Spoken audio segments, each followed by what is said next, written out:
called types. The document is called types. You retrieved it. And then they say change the font of the entire document. You can't be highlighting the whole document, going down. You can hold control on the keyboard and press letter A while you are holding control. So it will highlight at the same time everything. And then after this, you have to change it to Berlin Sans FB12. So you go to your font type and Berlin Sans is there, Berlin Sans, and then you click there on the font and then you choose the appropriate font 12. So your document should be like this. If the text is not like this, it means you skipped that question instruction. 4.3.2, change the main heading to center uppercase. So this heading is the main heading. Change it to center uppercase. So I'm going to make it center and change it uppercase using this AA. Click and then uppercase. Replace the heading with any word art while it's highlighted like this. When you go to insert, word art is this A that is like Foley. Are you seeing this for the first time? Okay. Click it, choose any word art that you want. So it will replace what was highlighted to be that word art. Insert the drop down arrow call out shape 2 lines below the heading center align. So this is the heading. 2 lines below. Switch on the show and hide. And then you when you are on the first show and hide, you can press enter. Enter. So now this is the first one that shows that you pressed enter to move down. This is the second one. If I put my mouse here and say enter, you see this represents 2 lines. 2 lines. So I can have my call out appearing here because this will represent my 2 lines. 1, 2. My call out will be here. So a call out is a shape. You go to insert, you click shapes. Down there you will find call outs. The one that the arrow is pointing down. That is what they are referring to. So if I click the one, any call out with an arrow pointing down, the mouse will change for me to draw. Then I can draw.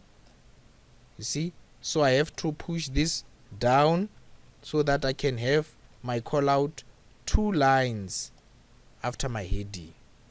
So my paragraph will start at the bottom there.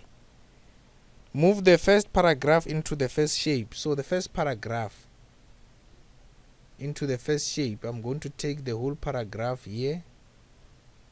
Move means cut, so I can cut it and put it inside this shape. Paste. You can use the icon paste. So I can increase my call out for the text to be visible.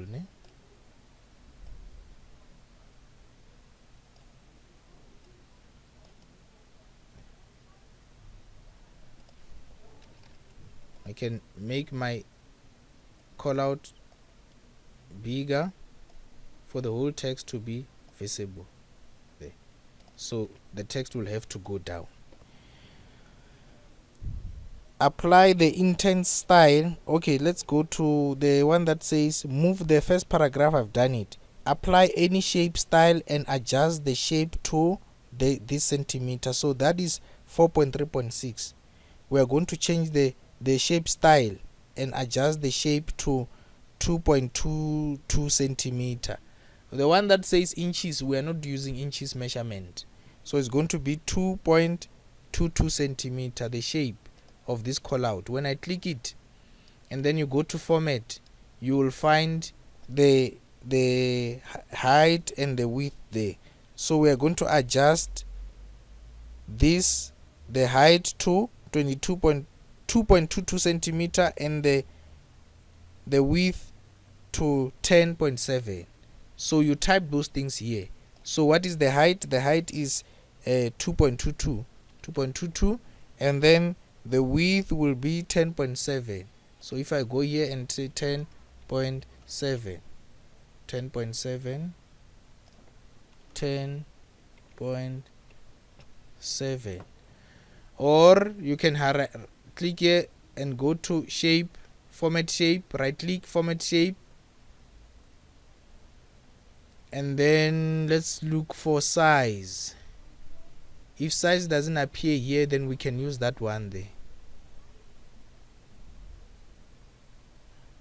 Okay, so you check on the version that you are using. Yours is using Microsoft 2016. So just right click and go to format shape and go to sizes.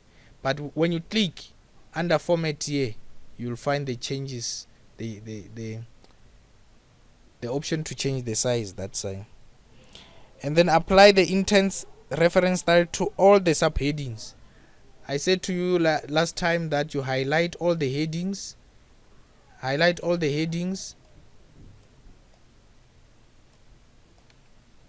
and change them the same time, or you can use format painter. So I'm highlighting all of them now one by one.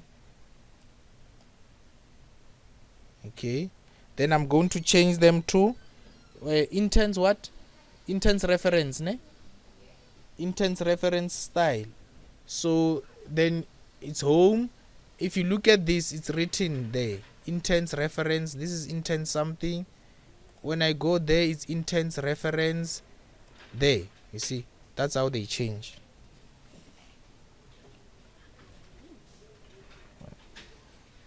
What is the other one? Yeah, this is the one that I wanted to revise on you with you again, because I've shown you the other time. I don't know if you still remember. Inside a footnote after the word unemployment at the end of the second paragraph. So unemployment, here it is at the end of the second paragraph. Where is the second paragraph? There. Second paragraph, unemployment. Can you see unemployment? Okay, let me use this one. You will have to look at yours and change it there. So it will be unemployment. You put the cursor there. You go to references. You go to insert footnote. It will take you down. Then you write the notes that are needed there. Do you see what I'm talking about? Yeah.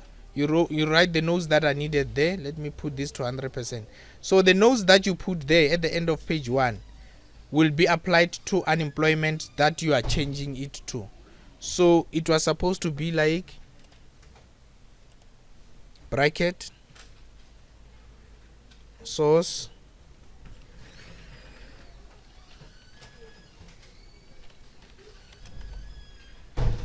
ONS. So when you put your mouse on top of that unemployment, you see the same word is coming because it's a footnote applied to unemployment, but the notes are written at the bottom. Are we together? Right, so I'm going to stop here.